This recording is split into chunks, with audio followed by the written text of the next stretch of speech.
Last వీడియోస్లో భూమి నుంచి వస్తున్న వేడి నీటిలో గుడ్డు ఉడికించి చూసేటప్పుడు చాలామంది కామెంట్స్ చేశారు కొంతమంది, ఇందులో బియ్యం ఉడుకుతాయా లేవని. ఈసారి బియ్యం కూడా ఉడికించి ఇందులో టెస్ట్ చేశాను. చూడండి, చాలా వేడిగా ఉన్నాయి వాటర్ అయితే. చూద్దాం ఈరోజు బియ్యం కూడా ఉడుకుతాయా లేవు. కాటన్ క్లాత్లో బియ్యం అయితే ఇప్పుడు కడదాం. బియ్యం అయితే తీసుకొచ్చాను, దీన్ని ఇందులో వేసి చూద్దాం ఉడుకుతాయా లేవు.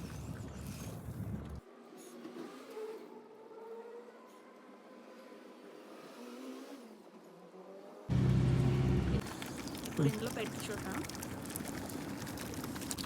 టైం అయితే 10:40 అవుతుంది. చూద్దాం, ఒక 20-25 మినిట్స్ పెట్టి చూద్దాం. సౌండ్ చూడండి ఎలా వస్తుంది, చాలా వేడిగా ఉంది. ఒక 2 సంవత్సరాల క్రితం ఇదంతా కూడా కొంచెం ఎక్కువ ప్లేస్లోనే ఉండేది, ఓపెన్గా ఉండేది అనమాట.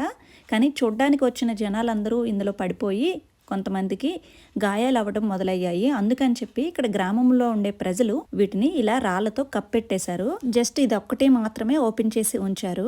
ఇంకా మీకు కొంచెం ఓపెన్ ఎక్కువగా ఉండే వీడియోస్ కావాలంటే ప్రీవియస్ లాస్ట్ ఇయర్లో నా యూట్యూబ్ ఛానల్లో అప్లోడ్ చేశాను, ఒకసారి వెళ్ళి చెక్అవుట్ చేయండి. ఇదంతా చందనం కలర్లో ఉండేదంతా కూడా ముల్తానీ మట్టి, నేచురల్ ముల్తానీ మట్టి అనమాట. ప్రీవియస్ వీడియోలో ఆల్రెడీ చెప్పాను కదండి. ఇక్కడికి వచ్చిన వాళ్ళు కంపల్సరీ మట్టిని అయితే తీసుకుని వెళ్తారని. మెయిన్ గా ఇక్కడ లొకేషన్ గురించి చెప్పాల్సిన పనే లేదు, చాలా బ్యూటిఫుల్ గా ఉంటుంది. అయితే ఇక్కడికి వచ్చిన వాళ్ళు ముల్తానీ మట్టిని ఎలా కలెక్ట్ చేసుకుని ఇంటికి పట్టుకెళ్లాలో మీకు చెప్తాను రండి. ఒక పాలిథిన్ కవర్ ని తీసుకుని చెయ్యి పెట్టకుండా ఏదైనా అక్కడ ఉండే రాయితో గానీ ఎంతోనైనా ఈ విధంగా కలెక్ట్ చేసుకుని ఒక కవర్ లో వేసుకున్న తర్వాత ఒక చిన్న పుల్ల తీసుకుని అడుగు భాగంలో అక్కడక్కడ కూడా చిన్న చిన్న హోల్స్ పెట్టండి. ఈ విధంగా హోల్స్ పెట్టిన తర్వాత ఎక్కడైనా కాసేపు వేలాడదీస్తే ఇందులో ఉండే ఎక్స్ట్రా వాటర్ కంటెంట్ అంతా కూడా కిందకి కారిపోయి కొంచెం డ్రైగా తయారవుతుంది. మీకు జర్నీలో పట్టుకెళ్ళడానికి ఎక్కడా కూడా వాటర్ లీక్ అవ్వకుండా చూడండి, ఈ విధంగా గట్టిపడుతుంది. టైం అయితే 11 అయింది. చూద్దాం, 20 మినిట్స్ అయింది. ఉడికిందో లేదో టెస్ట్ చేద్దాం. ఇంతకు ముందు వీటి గురించి వీడియోస్ చేసేటప్పుడు ఈ హాట్ స్ప్రింగ్స్ లో యాసిడ్ కంటెంట్ ఉంటుంది, తినకూడదు అని చెప్పారు. సో నేనైతే తినటం లేదు కానీ చేతితోని ఇలా టెస్ట్ చేసి చూసాను. చూడండి, మీరే చూడొచ్చు, చాలా చక్కగా ఉడికిపోయింది బియ్యం కూడా.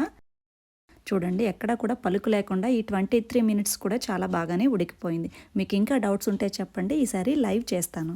ఈ వీడియో మీకు నచ్చితే లైక్ చేసి షేర్ చేయండి. Thank you for watching.